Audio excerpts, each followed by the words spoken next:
Canadians are sitting on over $2.2 trillion of equity and not using it for good. They're actually wasting it. Moving forward with the Dekker team. Moving forward together with the Dekker team. We are yet honored to welcome you to another episode of Life's Inside Track. For over, 14 years, we've been creating over 703 Life's Inside Track episodes where we share insider tips, making house home, building wealth wisely through real estate. And the great news is all you have to do is click onto the Dekker Team YouTube channel, Spotify, Apple Podcasts, chri.ca. You can kind of get access to us anytime and anywhere it works for you. Mm-hmm.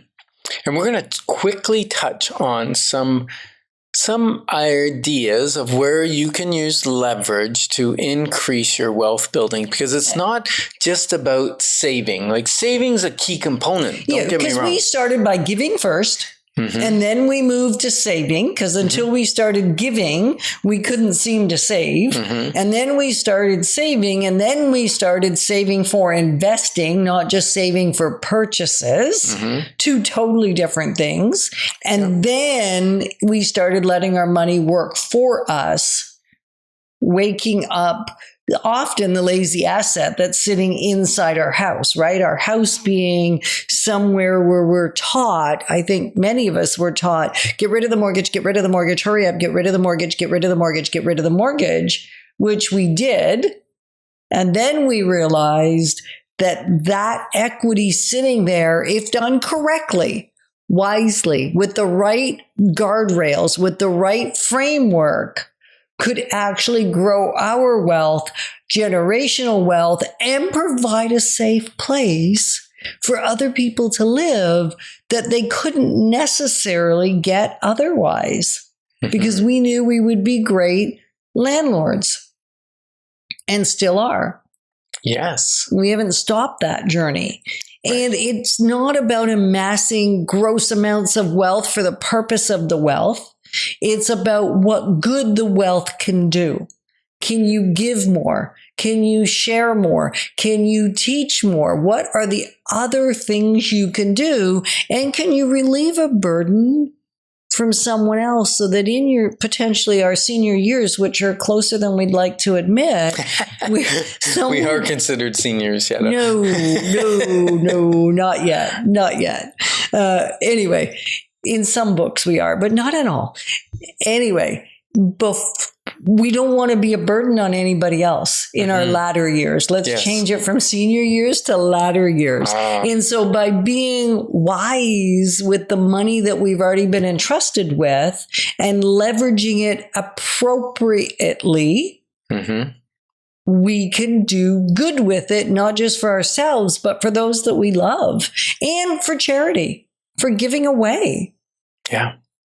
And it takes thought, though. Like you said in the last segment, sorry, I'm on a bit of a rant because this is a big I'll just deal. Sit here and listen. You just sit here and listen, because sometimes I'm good to listen to.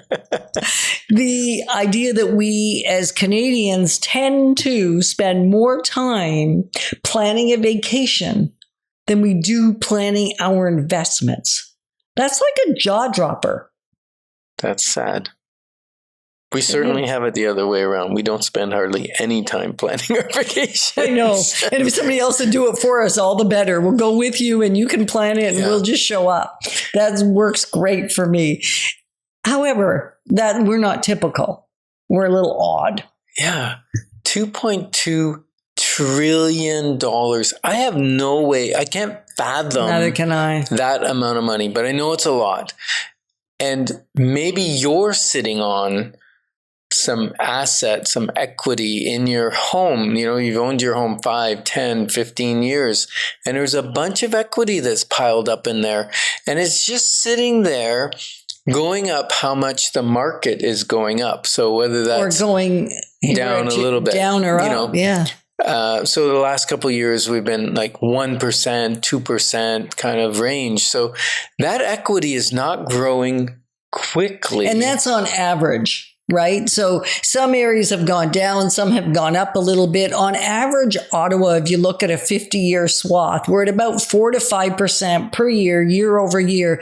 Of course, there were the insane, I'm going to say it, COVID years where things were out of control. And so there's been a readjustment, which is exactly what happened in the 90s. Also, when we had flat for many years, then there was a surge of uptake in around 2000, 2001, where we regained a lot of what had been stale. I'm going to say stale, not so much lost. The losses were minimal, but the increases were also non or negligible and flat altogether. So really, there's corrections that happen in the market from time to time. So likely, if you've been in your home about 5 years, you mentioned that, probably not sitting with a lot of equity unless you had a significant down payment. You've probably been in your house 10 years where we can start to have a dialogue to say, is there enough equity to leave an adequate amount, an appropriate amount still in the house because we want you secure and safe, and so does the government. So the great news is about Canada, unless you're going to B lenders, private lenders, high risk lenders, they're probably not going to overloan you money unless you have a high propensity for debt, unless you're living beyond your means. Right? They're not going to give you more than makes sense to be able to manage the house and your lifestyle unless your lifestyle is out of control. And if you'd like to discuss it briefly, then call us for a clarity call. Just go to dekkerteam.com. Our calendar is in there. You can click on it, pick a time that you'd like to talk to Yetta or myself. And we'll talk to you for a little bit and just see maybe if you've got unused equity that could be leverage to accelerate your wealth building journey. That's always fun. It is fun. Yeah. Why aren't you smiling and laughing? Because it is a lot of fun to find those stores. And then what are some of those items that we can look at that multiply our leverage? Well, you look at tax advantage things like your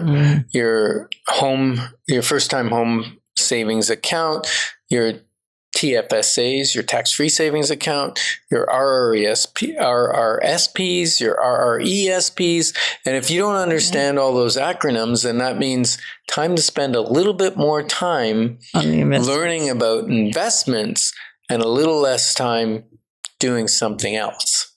Right. And what are some of the others, Ken? Okay, well, then joint ventures, partnerships, there's all kinds of ways of tapping into other people's knowledge. Right?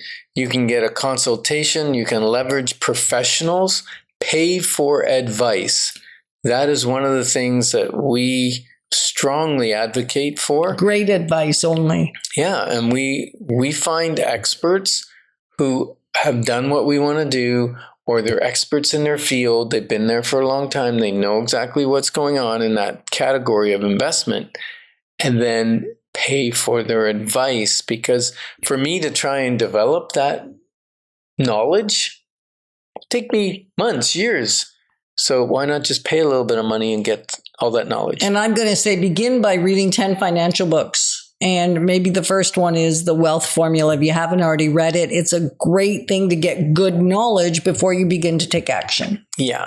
So what does it look like to discover your next steps? Well, stay tuned for the next segment, and we're going to discuss investments to multiply wisely. And we're glad you're joining us on Life's Inside Track, because you know what? When your options become clear, your wisdom will flow. Moving forward with the Dekker